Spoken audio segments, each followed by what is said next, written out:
Greetings legal mind, and welcome once again to the lecture brought to you by Emmy's Legal Nuggets.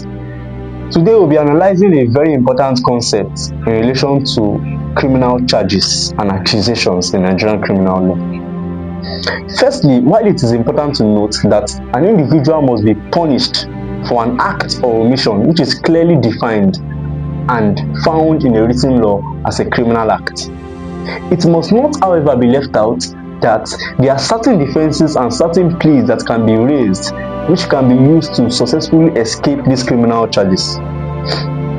These are known as the defenses to criminal responsibility. And for the purpose of this tutorial session, we would briefly and properly analyze the extent to which intoxication, or rather drunkenness, can be used as a defense to escape criminal liabilities in Nigerian criminal law. Firstly, what is an intoxication, or what does it mean to be intoxicated in the eyes of the law?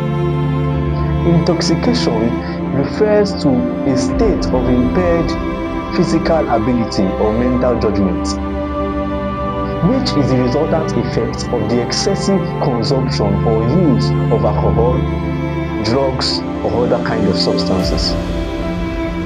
These substances impairs the victim's coordination, judgment, and even his ability to think clearly, potentially leading to behaviors or actions that a normal individual would not have engaged in while in his normal state of mind. Intoxication, as we explained earlier, is a valid defense in Nigerian law. What do we mean by this? When we say intoxication is a valid defense, we refer to the fact that this defense can be raised by an individual accused of committing a criminal offense to the extent that he or she will escape potential liabilities resulting from the act or omission which is being regarded as criminal in nature.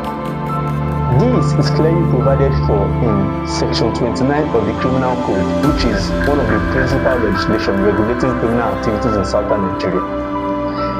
This section provides and allows someone who was under the influence of drug while committing a crime to escape liabilities, because it is presumed by the law that he wouldn't have committed such act or omission if he was in his actual state of mind. While we already know, and you should have already understood, that intoxication is a valid defense in Nigerian law, you shouldn't place much reliance on this general rule, as this rule isn't without modifications, or should I say exceptions, because the law tries to prevent the unnecessary use of this defense by individuals who knowingly and intentionally make themselves drunk as a result of their excessive use and consumption of alcohol or other substances. Under Section 29 of the Criminal Code, as cited earlier, for this to be a valid defense in Nigerian law, it must not be voluntary, rather it must be involuntarily. This means it must not be self-induced, and it must be in such a way that it affects the defendant's mental capacity, that he didn't understand what he was doing when he was committing the action.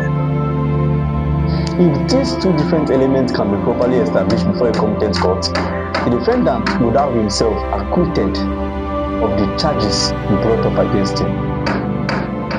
So while intoxication may be a valid defense to criminal charge, the effectiveness of this depends on the proof of the level of intoxication and its impact on the defendant's mental state or capacity, as courts in Nigeria are generally cautious about accepting this plea or defense. Do follow us and subscribe to this channel to be more updated when more insightful nuggets and legal tips are sent.